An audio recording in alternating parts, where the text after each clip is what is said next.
Hello, vinyl community and music lovers everywhere. Vinyl collector James is having 1,000 subscribers contest. 1,000. Man, that's a lot. He's been around for a while. He's got a great channel. If you're not already knowledgeable of it or a subscriber, get over there and check it out. He shows a lot of music and has a fantastic collection. One of the videos he did here not too long ago was all about Joe Bonamassa and Beth Hart, which are one of my favorites, and I thought was, a little ways out of his wheelhouse, but it just shows most of us here in the vinyl community like all kinds of music. One of the other things he does, I look forward to all year long. He does a top 50 records countdown, does the second 25 and then the next 25, and that means he has to buy more than 50 newly issued records, not reissues of old records, but new music, new records. That's an amazing achievement all by itself, and I'm buying a lot of records, but most of them are represses of old records.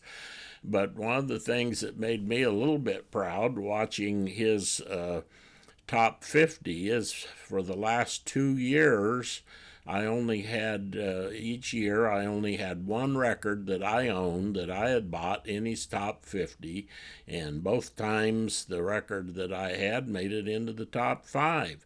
So I was very proud that one of the records I got made it into his top 5. Now this year I'm paying more attention to new records. No way I'm ever going to get 50, but I can't hardly wait to see if I don't have a couple records in his top 5 this year. Well, his contests, he's had a number of contests over the years. He made it simple. He made it easy for us to enter.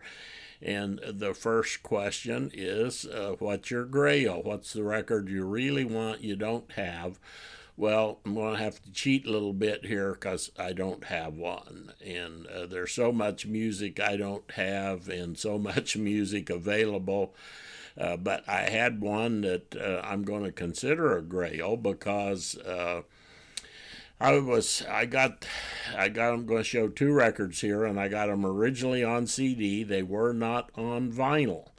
Well, I was listening to some music, digital, from my computer going into my main stereo system there behind me, and a record that come on, and I thought, this is fantastic. What is this? I can't quite place this.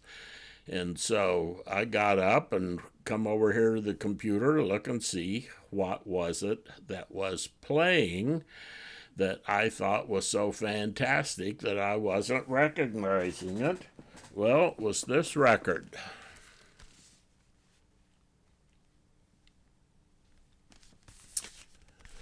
Didn't It Rain? Hugh Laurie. Okay, well, how'd I get a record if it only came out on CD? Well, I listened to CD on my digital system here. It sounded good, but when this thing played over this good system behind me, the sonics, the dynamics, the sound staging, I mean, this was an audiophile record of music which I love anyway. So I get over here to the computer and start searching around. Well, guess where I found this? Like a lot of stuff, when it comes to a lot of this music, they seem to be smarter in Germany than we are.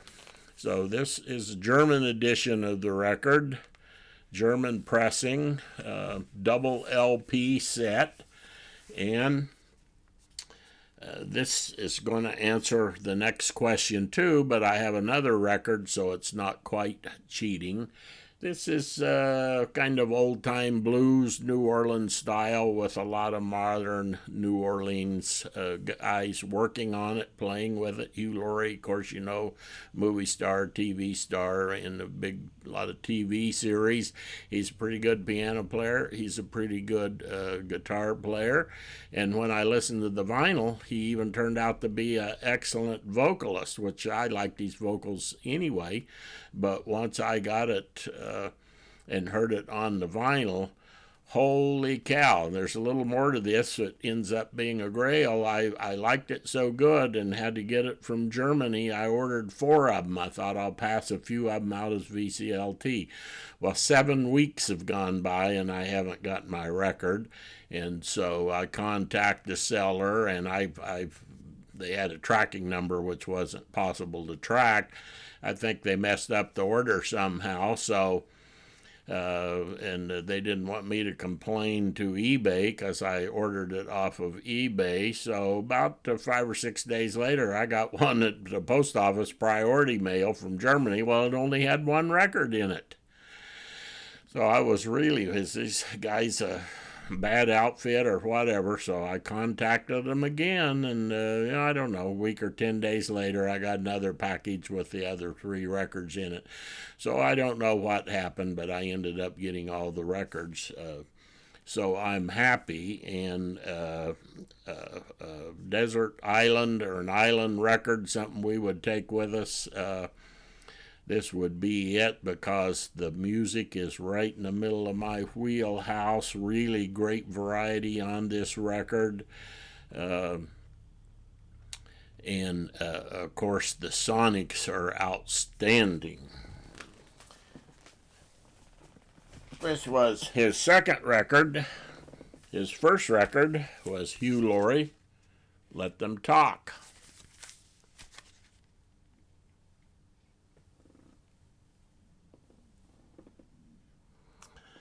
Can't get rid of that glare. This is a double LP set, audiophile quality.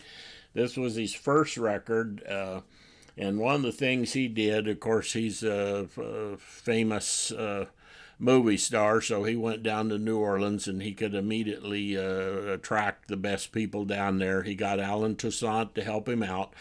So Alan Toussaint is directing the horns on this record, but he got a lot of Alan Toussaint studio musicians are playing on this record and playing on the other record. This record is just St. James Infirmary, 6 Cold Feet, Buddy Bolden's Blues, After You've Gone, Tipitina, Let Them Talk, Wine Boy Blues, some other tunes on here. This one is with the instrumentation, plenty of instrumentation, but just a little bit more basic, original kind of style. But excellent, just as good. And one, Didn't It Rain, has a little bigger variety of tunes and instrumentation on it. So these two kind of go as a set, and if I had a grail, these two would be it. And I just recently got these. Now this one you can order on eBay. There's a U.S. importer sells these. I'm hoping one of these days they'll import the other record and start selling it, because that made it easy to get. And I don't remember, $23, $24 for a imported record, audiophile quality, double LP, great music. You can't go wrong with that. His next question was record for a road trip. Well, this is the record that I had last year that was in his top 5 records of the year, Blues of Desperation, Joe Bonamassa. Well, and you know, I did a video where I complained about this record because of Pressed at United. But before I got this record, I was in Santa Fe, New Mexico, and I was getting ready to drive my old pickup back from New Mexico to Northern California. That's a 2-day trip, had a CD player in it. I wanted some music to listen to, so I ordered a bunch of CDs from Amazon to listen to on my road trip. This is one of the ones I ordered. I'm rolling down Interstate 40 listening to this. Man, I loved it. And to write original blues compositions that aren't all derivative and sound the same and so forth is fairly difficult, and he did it with this record. It was excellent. But talk about a road trip record. That's where I got introduced to this record, was on a road trip. And then when I got home, I ordered the vinyl. Unexpected album. Now, those of you that have been watching my channel, I don't know that there's anything that would be unexpected. I'm just liable to have anything for any kind of reason, but I had to pick something for this. Mr. Hall of Fame, I watched his video, his entry, and he had a great one.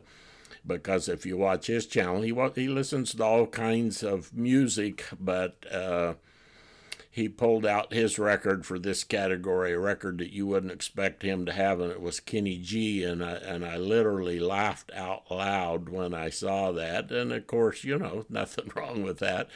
We all got those little kinds of music that we like that may not be cool or whatever in the VC. So I just grabbed a record that nobody would probably think I have. Riverboat Gamblers. It's a good record. The original record, and this is limited edition, 568 of 1,000. The original version come out in 2004. This is a 2012 record. And it's on colored vinyl. I'm going to take it out. Not going to have enough light in here to really get a... See, it has a little bit of marbling in it. It's kind of an unusual color that the camera isn't going to show very good. So I guess we can call that punk music. I'm enjoying it, and I enjoy the song titles on that. And then his last question was, artists that you appreciate their lyrics, that you like the lyrics that they write on their music. Well, I got several, but there was one for me that made that real easy. Record Store Day, one of the few records I got this year, Record Store Day.